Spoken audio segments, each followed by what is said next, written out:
Chapter 5 Spell's Kitchen.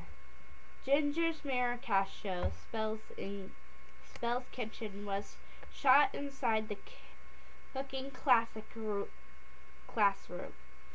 The show's format was simple. Ginger shared a new recipe and demonstrated how to make students and teachers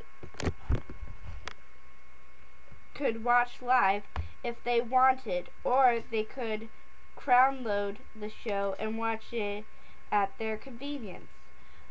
Ginger had hoped that the live format would entice people to watch. Cooking live without editing was risky. Would she make a mistake? Would she partridge yolks curdle? Would the souffle collapse? What kind of tension made for an exciting viewing? Ginger had high hopes for her show. A well-rated school Miracast might lead to a national show, which might lead to cookbooks and a chain of bakeries and candy stores. And when she could share her goodies with all the kingdoms, that was the future she wanted, the destiny she'd planned. As usual, Ginger was the first to arrive. After turning on the lights, she set a box of Candy Mountain baking chocolate aside, and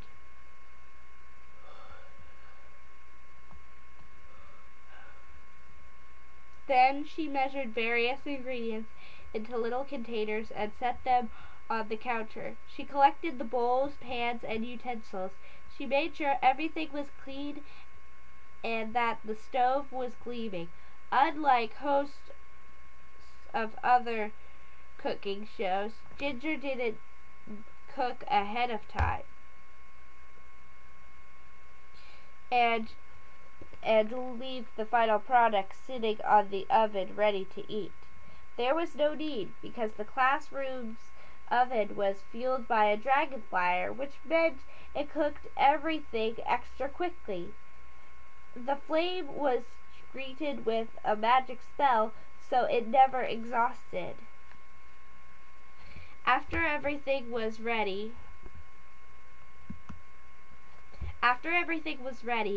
Humphrey Dumpty and Dexter Charming, Jerry's brother, the two other students, shuffled in, carrying the bags of equipment. As the members of the tech club, they worked the cameras, microphones, and lighting. "Where's Hopper?" Dexter asked. "I thought he was going to earn extra credit by helping us." Ginger listened intensely as she tied a pink apron around his wrist. "He's got a stomachache or something," Humphrey said. He unzipped a bag and set his camera on the tripod. He went back to his room. "I'm guessing it was Hagatha's stone soup." Ginger sighed. She'd been looking forward to having Hopper on the crew today. It would have been nice to look out and see his cute face.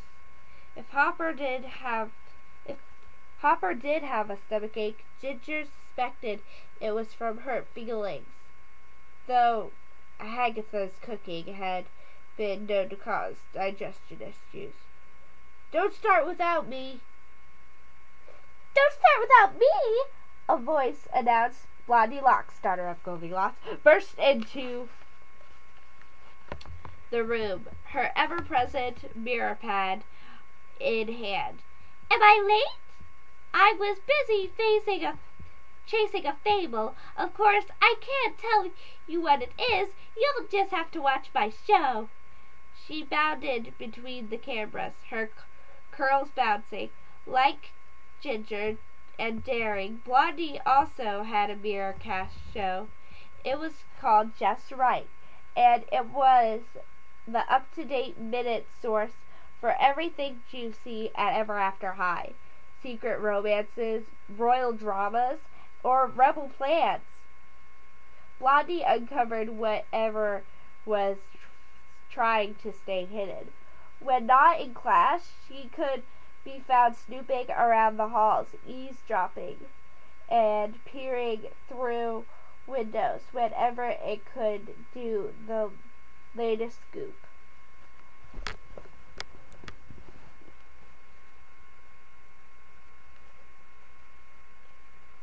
And even the information she collected was a rumor. She considered herself a serious journalist. "You're not late," Ginger said, as she adjusted her cupcake chef hat. "I'm glad you're here." Ginger could always trust Blondie to be honest about her cooking. She'd invited her onto the set because she needed Blondie's help. 5 minutes to airtime," Humphrey called.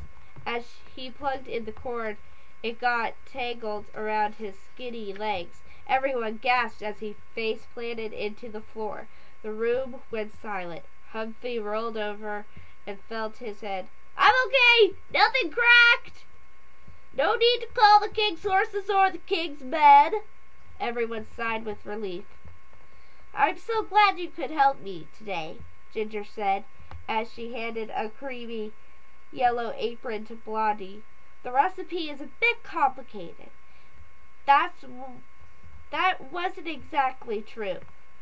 Ginger could handle the recipe just fine by herself, but she hoped having Blondie as a guest would entice more students to watch. Blondie was well known around campus, since her show was one of the most watched.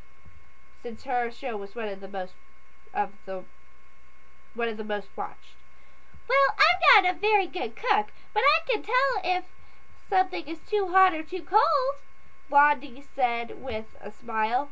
"What's that?" She pointed to a stained recipe card. "That's my mom's recipe for smelly donuts." "Your mom's recipe?" Blondie grabbed the card and read it. She leaned closer to Ginger, lowering her voice to a whisper.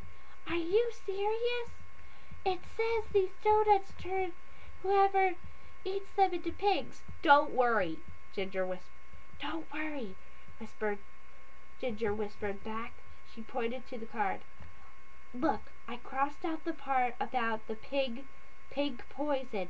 No one will turn into a pig, I promise." "Phew!" Blondie said. "That's a relief." It hurt Ginger's feelings that one of her friends could think she was capable of poisoning the smelly donuts, even though Ginger had never and would never make one of her mother's evil recipes. People assumed she'd follow in her mother's wicked footsteps, but Ginger wasn't the only student at Ever After High who didn't want to follow the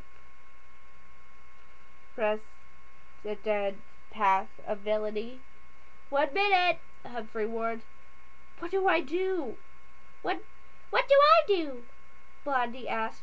"Just follow my lead," Ginger told her friend. She checked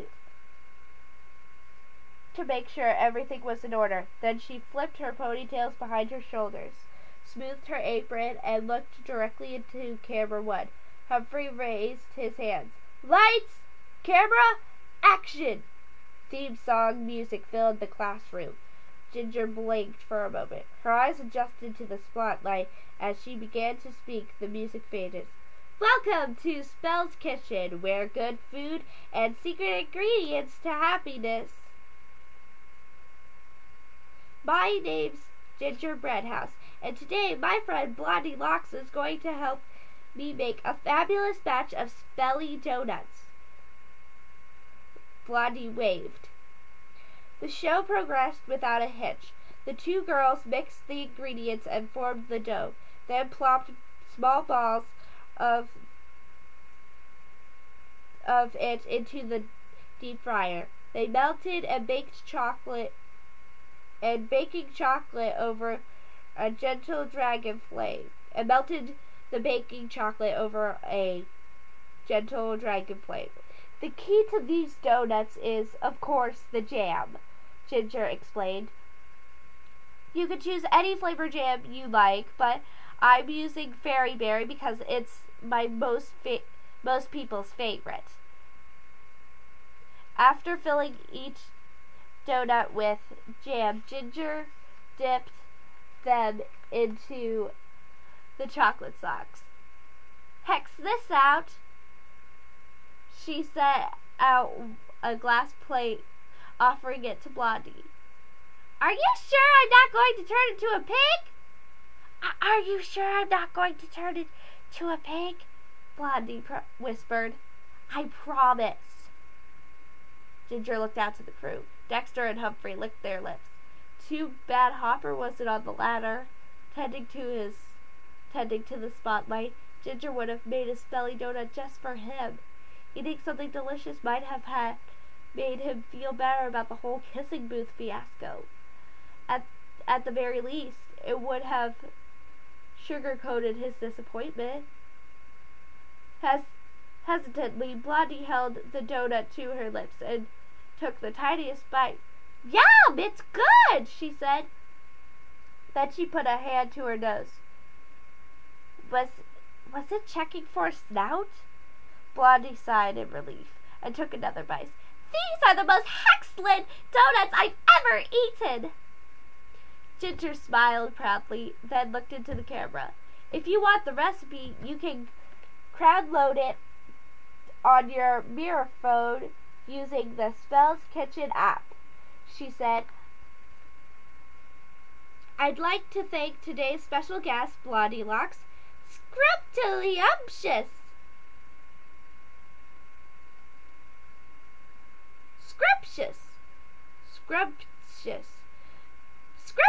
Scrumptious, Blondie said with her mouth full.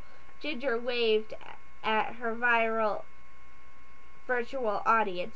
I hope to see you again next time on Spell's Kitchen. And remember, life is a piece of cake if you take the time to bake. The theme song rose.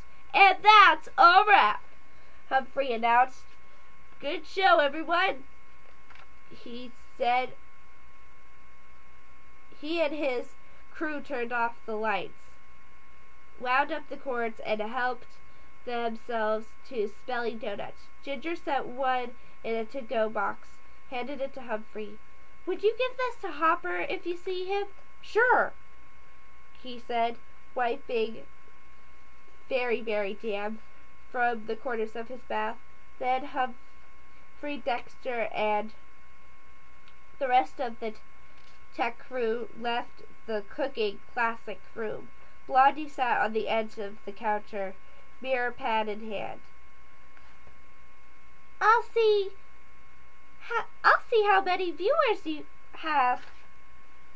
had, she said, as Blondie's fingers flew across the screen. Ginger began to clean the kitchen. She smiled as she watched the mixing bowl. Her show had been a success. No accidents, no mistakes. Everyone would want to make spelling donuts. A few more years at Ever After High, and she'd be on her way to her own national show. Blondie looked up from the mirror pad. Do you want the good news or the bad news? Bad news? Ginger froze. What bad news? Okay, I'll give you both. Good news, your donuts are delicious. She smiled sweetly. Bad news, you only had 5 viewers. What? Ginger dropped the bowl into the sink. 5? That's gotta be a mistake. Blondie was supposed to boost ratings, but they were as low as they'd been last week. Blondie ran her fingers across the screen, checking and rechecking. Then she looked at Ginger with a plain expression. I'm sorry, Ginger, but as we say in the biz, Your show's a flop.